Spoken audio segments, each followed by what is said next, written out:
Hey everyone, my name is Dunny Isaacson and I am the minority leader in the Ohio House of Representatives. Today I took a really hard vote to approve a set of congressional maps in Ohio negotiated between the Republicans and the Democrats on the Redistricting Commission. I want to be very clear.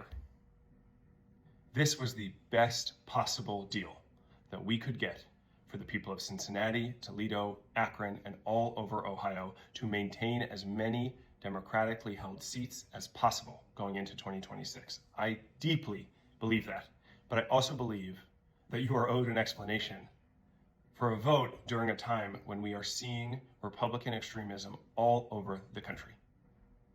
So let me get into it with you a little bit. We know what is at stake.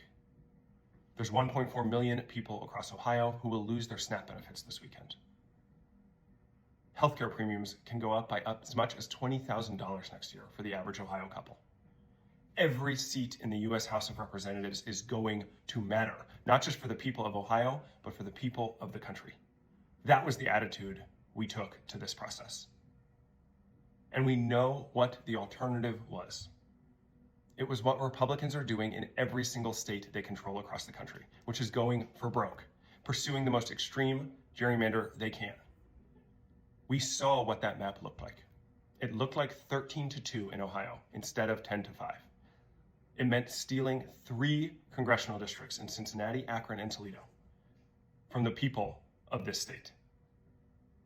We were going to do everything in our power to not let that happen. And that's what we did with this negotiated deal. We are the only state in the country led by Republicans pursuing gerrymandering that preserved the ability for every current elected Democrat to win in 2026. There's a lot of people who want to know, well, why didn't we just pursue the referendum? I hear that and I share a lot of the frustration. But I have seen what Frank LaRose and the Ohio Supreme Court are willing to do when it comes to congressional redistricting and gerrymandered maps. They ignored the Constitution and the law over and over again. And we could not risk that happening next year. This negotiated deal averts the disaster that was coming our way with a 13-2 map. There were only 2 options, a 13-2 map or this negotiated deal to preserve every single Democrat in Ohio's ability to win in 2026. Republicans steamrolled us in Texas, Missouri, and North Carolina, despite incredible fights from the Democrats in those states. But we were not going to let that happen in Ohio. Here, we want to stay in the fight for competitive congressional districts. The worst thing that could have happened to our state was to have 0 competitive districts in 2026. Now we will have 3 of the most competitive races in the country.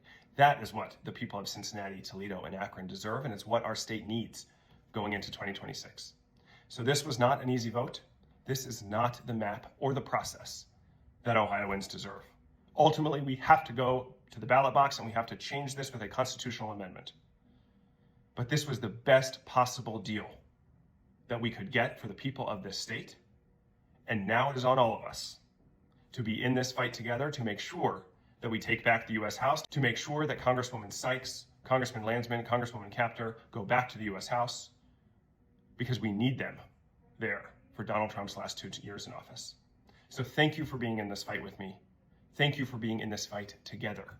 We are going to change the future in Ohio, and we are going to do it together.